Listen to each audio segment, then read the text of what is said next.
റോഷിപാൽ, ഇതിപ്പോ മന്ത്രിസഭ ഇന്നലെ മുഖ്യമന്ത്രി പറഞ്ഞത് 100 UDF ലക്ഷ്യമിടുന്നതെങ്കിൽ 110 ലക്ഷ്യമിടണം എന്നുള്ളതാണ് പറഞ്ഞിരിക്കുന്നത്.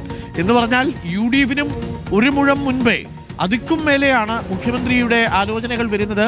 അത് തെരഞ്ഞെടുപ്പിന്റെ പ്രചരണ രംഗത്ത് വലിയൊരു ആത്മവിശ്വാസം LDFന് കൊടുക്കും. തദ്ദേശ തെരഞ്ഞെടുപ്പിൽ നേരിട്ട തിരിച്ചടിയിൽ തളർന്നിരിക്കുന്നവരെ തിരിച്ചു കൊണ്ടുവരാൻ വേണ്ടിയിട്ടുള്ളൊരു സൂത്രവാക്യം കൂടിയാണ് ഈ 110 മിഷൻ 110.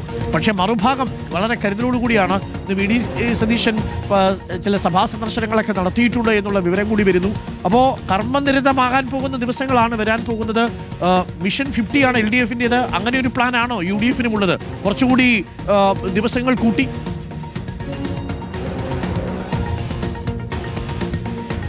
അരുൺകുമാർ, 100-ൽ കൂടുതൽ സീറ്റ് എന്ന ലക്ഷ്യമിട്ടാണ് UDF ഈ തെരഞ്ഞെടുപ്പിലേക്ക് ഇറങ്ങുന്നത്. വളരെ നേരത്തെ തെരഞ്ഞെടുപ്പിന് സജ്ജമാകുന്നുണ്ട്. കാരണം ജനുവരി ആദ്യവാരം കോൺഗ്രസിന്റെ നേതൃ ക്യാമ്പ് സുൽത്താൻ ബത്തേരിയിൽ ചർച്ചയായത് തന്നെ നിയമസഭാ തെരഞ്ഞെടുപ്പിന്റെ മുന്നൊരുക്കങ്ങളാണ്.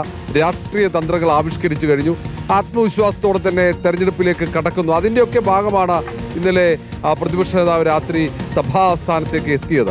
അങ്ങനെ ഓരോ തരത്തിൽ ആരെയൊക്കെ കാണണം, ആരെയൊക്കെ ഒപ്പം നിർത്തണം എന്നതിനെക്കുറിച്ചുള്ള കൃത്യമായ ധാരണ UDF നേതാക്കൾക്കുണ്ട്. അതാണ് UDFനെ ഒരു വിശാല രാഷ്ട്രീയ കൂട്ടായ്മയാക്കി മാറ്റുമെന്ന് UDFനെ നയിക്കുന്ന VD സതീശൻ തന്നെ പ്രഖ്യാപിച്ചത്.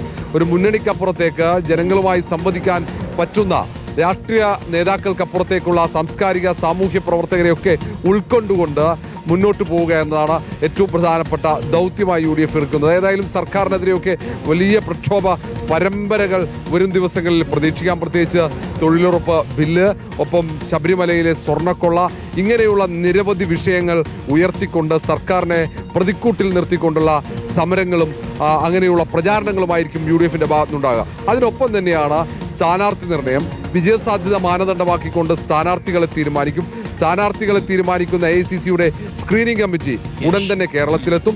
അതിനു പുറമെ രാജ്യത്തെ ഏറ്റവും ജനകീയരായ ജനസ്വാധീനമുണ്ടെന്ന് കോൺഗ്രസ് കരുതുന്ന സച്ചിൻ പൈലറ്റ് ഉൾപ്പെടെയുള്ള കനയ്യകുമാർ അടക്കമുള്ള വലിയൊരു നേതാക്കൾ, നേതൃനിരയൊക്കെ ആണ് കേരളത്തിന്റെ തെരഞ്ഞെടുപ്പ് നിരീക്ഷണ ചുമതല നൽകിയിരിക്കുന്ന. അവരും വൈകാതെ തന്നെ കേരളത്തിലേക്ക് എത്തിച്ചേരും.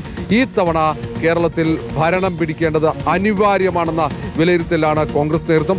അതുകൊണ്ട് തന്നെ ഒറ്റക്കെട്ടായി ഐക്യത്തിന്റെ കാഹളം മുഴക്കിക്കൊണ്ടായിരിക്കും തെരഞ്ഞെടുപ്പിലേക്ക് പോവുക. അതാണ് ഈ തവണത്തെ കോൺഗ്രസിന്റെ മുദ്രാവാക്യം. ഐക്യമാണ്, ഒരുമിച്ചാണ് ഞങ്ങൾ പോരാട്ടത്തിനിറങ്ങുന്നത്. അങ്ങനെയുള്ള ഒരു സന്ദേശം അത് ജനങ്ങൾക്കിടയിലേക്ക് എത്തിക്കുക എന്നതാണ് ആദ്യത്തെ ദൗത്യം. Arunkumar. Okay, thank you Roshi. അപ്പോൾ കാത്തിരുന്ന് കാണുക. പോരാട്ടത്തിനൊരുങ്ങി നമ്മൾ ഒരുങ്ങി.